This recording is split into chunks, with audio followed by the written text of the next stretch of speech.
The government, through the Ministry of Energy, has called on Ghanaians to consider transitioning from sources of energy that contribute to global warming and shift to renewable energy. According to the Minister for Energy, Dr. Matthew Opoku-Prempeh, there is the need to switch to renewable energy to help reduce the threat of carbon emissions. Fatih Aminu Ibrahim reports. In Ghana, many households use wood fuel as charcoal and firewood as sources of energy.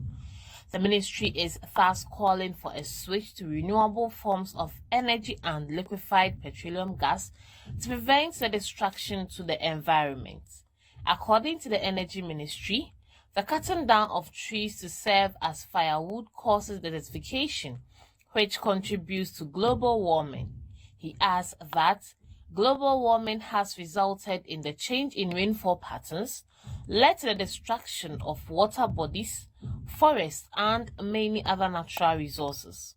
As Ghana joins the world in helping to reduce carbon emission, which has become a threat and a major factor to global warming, the Ministry of Energy has indicated that it has become necessary for all to become advocates of renewable energy.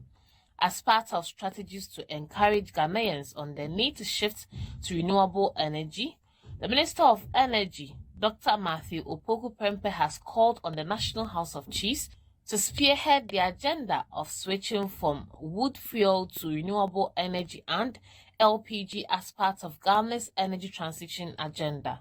Food security is under threat, job security is under threat, and generally human existence, life, is under threat.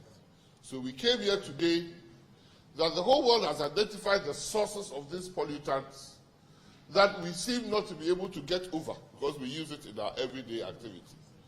And what we need to change to make life a better place for all of us and those coming after us to live. So that we came here, like I said, to solicit your views on how we can transition without destroying our way of life. We came here to ask that as representatives of the various communities in Ghana, how you can be advocates for ourselves. We came here also to empower that be advocates for us.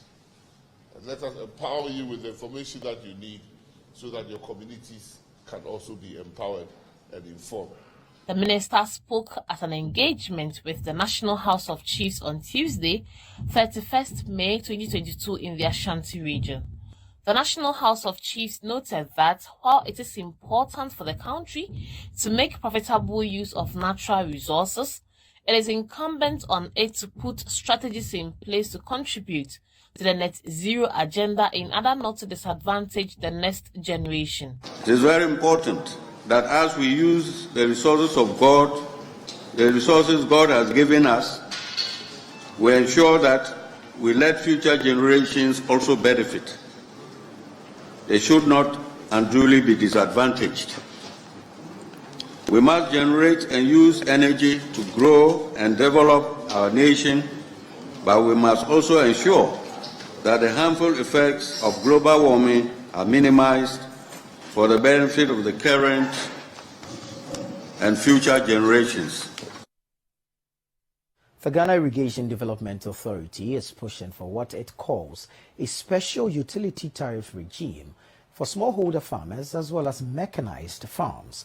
The chief manager at the authority, Engineer Richard Opon-Boateng, explains the current tariff structure classifies farmers who use electricity and water as commercial use consumers.